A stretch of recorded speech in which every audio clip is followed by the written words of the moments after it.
Welcome to the art studio. It's Harley here, and what we're going to be shooting into today is the process of me cartooning my pet dogs.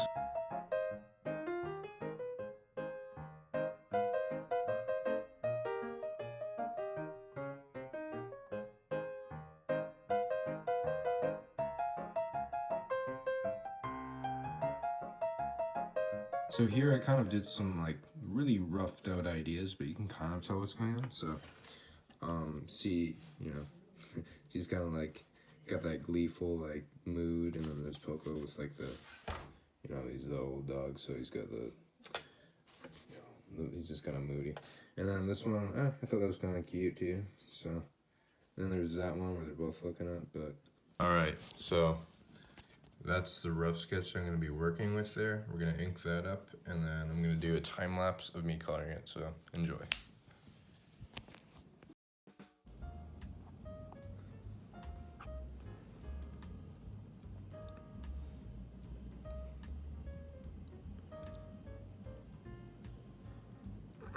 So yeah, I'm just kind of like basically sketching out the patterns in their fur right now. I thought that'd be kind of a good way to start and, not do it with the pencil lines that I originally had because I didn't want them to show through. So yeah, it's kind of what I'm basically doing on Poco.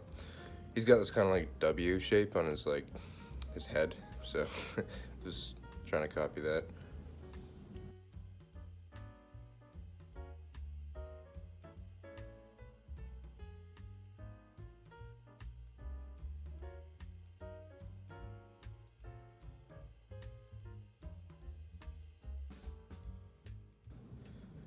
So I've been kind of like learning about art fundamentals recently, and there's this one fundamental that was like, line. I was trying to learn how to draw different types of lines, and I learned that certain lines kind of invoke different like feelings, and you got to be kind of conscious with like the way you're doing your lines because you can have kind of like a control over them and communicate different things. So with Poco, you can see like on the side of his body there, I kind of did like a long, like kind of wavy line.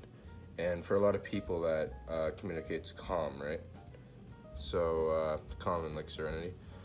So I kind of like, I tried to implement that on Poco. Whereas on Olive, I kind of just like did these like straight, like kind of curves.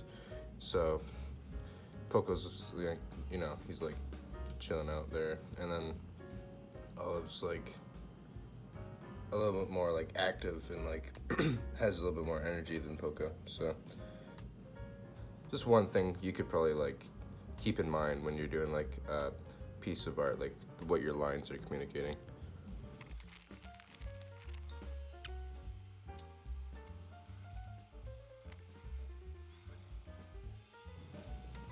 So now I'm kind of just doing the same thing for all of there, using the same black. I didn't really want to do a whole lot of mixing of the Prismacolors today. I decided I would keep it kind of flat and, just do like a basic, like a bit muted of the colored palette.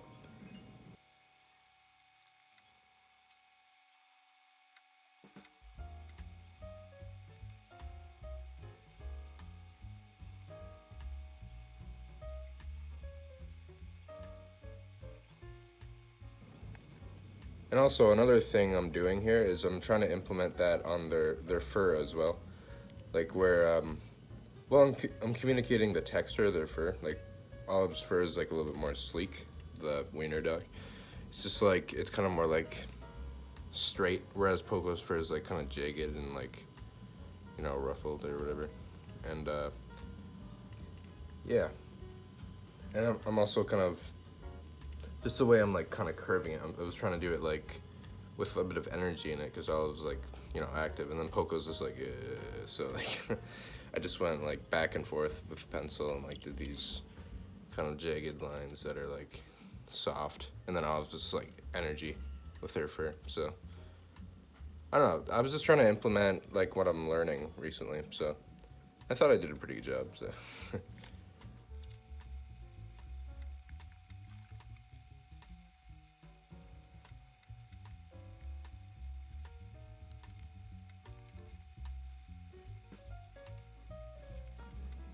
And their black fur is kind of overlapping here, so I'm trying to like, you know, create a bit of contrast with some shadow so it doesn't like blend into each other too much, because I don't really want that. It'll just look like kind of sloppy. So something to keep in mind when you're doing colors, if they're like overlapping and it's two different subjects, you might want to kind of like find a way you can contrast them in some way.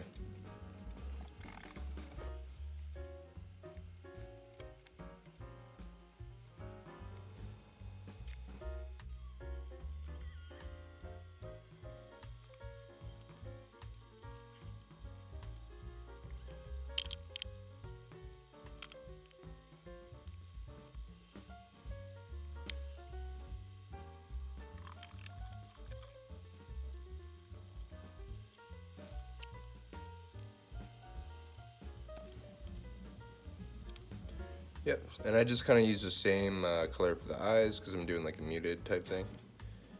And yeah, that's about as far as I took it. So I hope you liked the video.